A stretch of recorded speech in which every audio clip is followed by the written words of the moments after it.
Hello everybody! Today we are going to talk about preprocessor directives and multi-file project. Well, first let's talk why should we create more than one file. Imagine a situation like that. Your program is a bit longer, and again longer. Many times than this guy. So your program is about, for example, 1000 lines, right? There is much code in it. And then you are deciding, hey, I have to change something here. Then I'm making the change, and then I have to what? I have to compile that program, right? And that compilation will take lots of time because your program is longer now, right? So it is taking time of to compile something like that. And imagine now a situation like that. We have many files. So now I am dividing 1000 line of code into, for example, 5 files, and then when I change something in one of that file, we have to compile only one of that file that is changed. So we don't need to compile all the code again. So our program will run will compile faster, right? So we are saving time because of that. That's the one of the reason. And the second reason is that our program will be organized because of creating many files, right? It will be organized, and because of that it will be easier to find something in our program. Okay, so now how to create a new file and create a multi-file project. So now I have to create target that source here, then file, then new, then the file, and then the header file here. The header file is something that is used to create libraries. Okay, so I am creating right now the header file. I'm clicking go, then next, and please always remember about clicking here, because later you might have problems with compiling. So remember about that.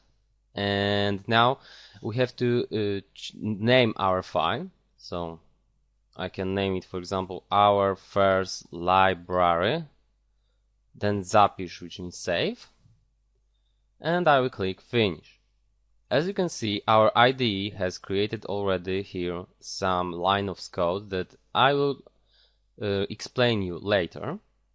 And now we should know how does that hash things works. We have already been using something like the preprocessor directives, but we didn't tell about them so much because I think that was too hard topic then. We just say that this is the library that is just included here and we can use later because of it, for example, something like that. But now I will show you that we can go to that code. For example, I can go here, and as you can see, here is some code, and in that code we also do something like that we include something, and in that code we include something and other things like that. Okay, and how does exactly this thing work? Well, it works like that. The preprocessor directives works like that they are executed before compilation because they are preprocessor directives. Okay, so it means that before the compilation, everything here that is looking, for example, like that, is being replaced by, for example, something like that. You'll notice that now when I build and run this program, everything will still work fine. So I could also go into that thing here, into that thing here, and just copy and paste that thing. But of course, that thing would be bad because every time we change something in our program, everything from the beginning would need to be compiled. It will take time. Now, we don't need to compile the thing that is there, right? Okay. The next example is, for example, something like define. Define is something that can define. So we can create something. For example, we can say that I want to, in every place on our program change pi to 3.14. And now I can just do something like that, and before compilation that pi here will be changed to something like that. So now when I build and run that program, as you can see, we have 3.4. Okay, so now we know how does preprocessor directive work, and well, let's, for example, use our first library, right? I will delete this code for a second, and I will do something like int a equals 10 here. And I want to include our first library. In order to do it, we are going to use the quotes, not the angle brackets. Our first library dot h, and now you'll notice that I can use easily that thing here, because it's really that thing here is being replaced by that, right? So let's see, when I build and run the program, as you can see, everything is working fine. What is the difference between that quote signs and angle bracket sign? Well, this thing here is really the library that is set in our compiler settings. Okay, it is set in our compiler settings, and the path to it is just absolute, right? The path is known, and we can use something like that. When we want to include a file that is next to that file here, so it looks like that our first library.h is next to the main CPP, we should use the quote signs. Okay. And now you have noticed that I removed some code here. That code is really good, that it is created by our IDE, because we normally would need to create it by hand. And as you can see here, there is very similar code. There is something like if, not, define, and then the info. How does it work? Well, you will notice that I can do now here something like that, and something like that might happen by mistake sometimes, or sometimes it's needed. And as you can see, well, it's working still. So we could just copy the code in IOStream many times and everything is working. How is it even possible?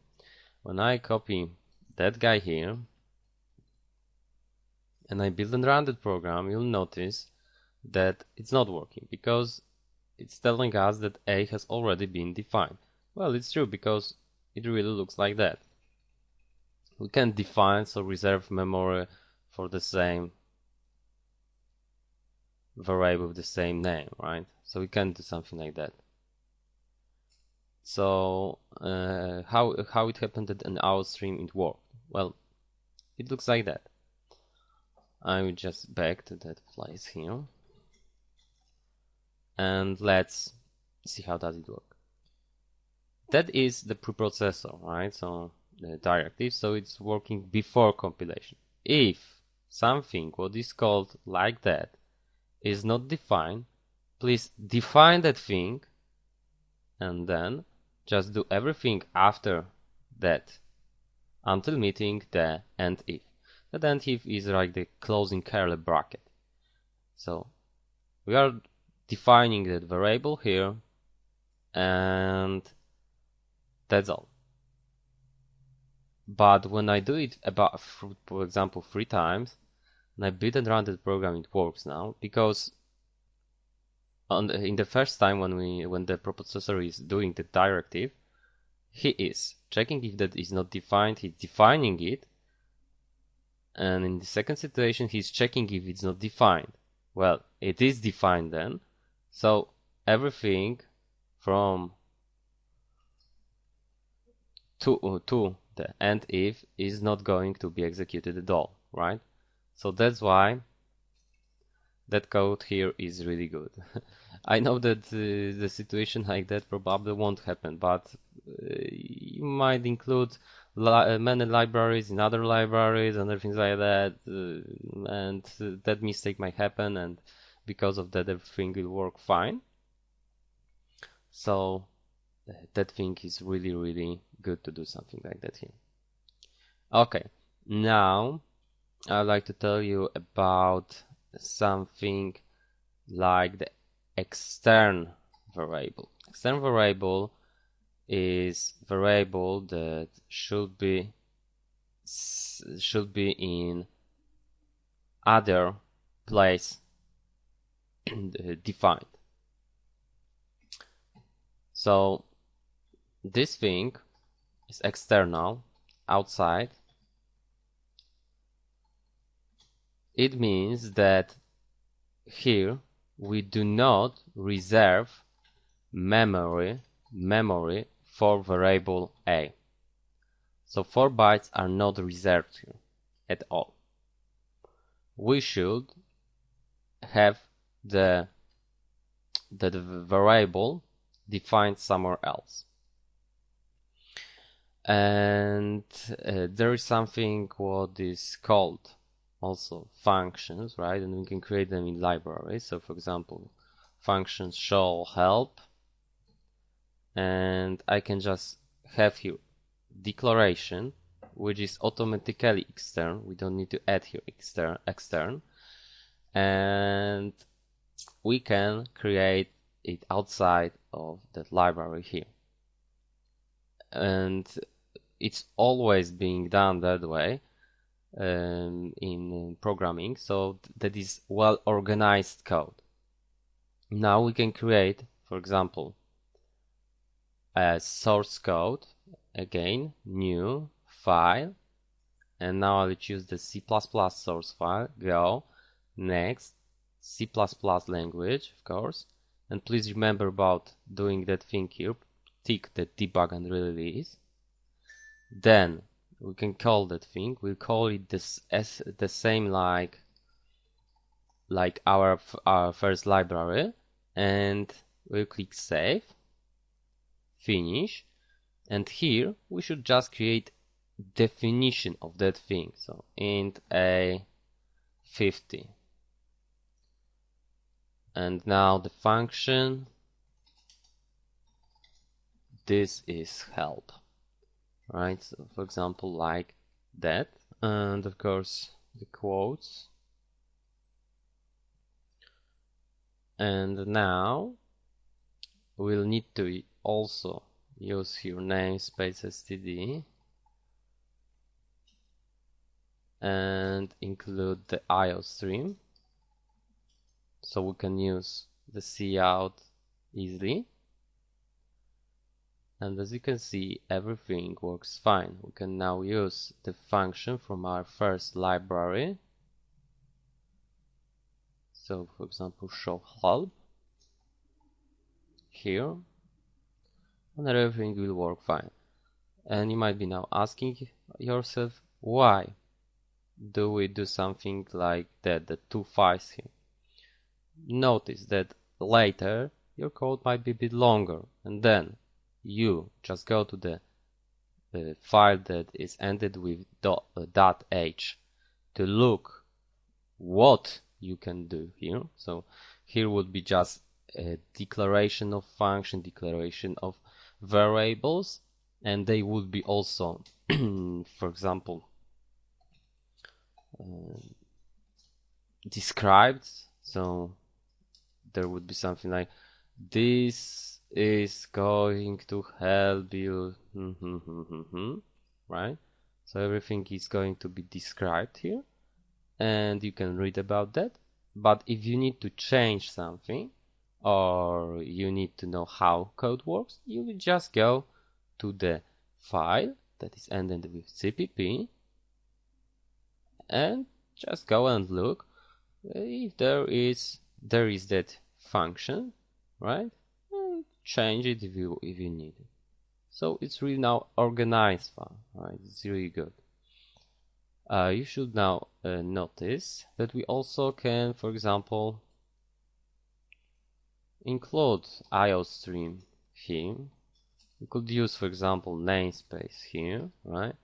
And we wouldn't need including that thing here. everything should work fine. But, well, maybe it's more readable when we do it that way this time. Okay, that's all in the lesson. Thank you very much.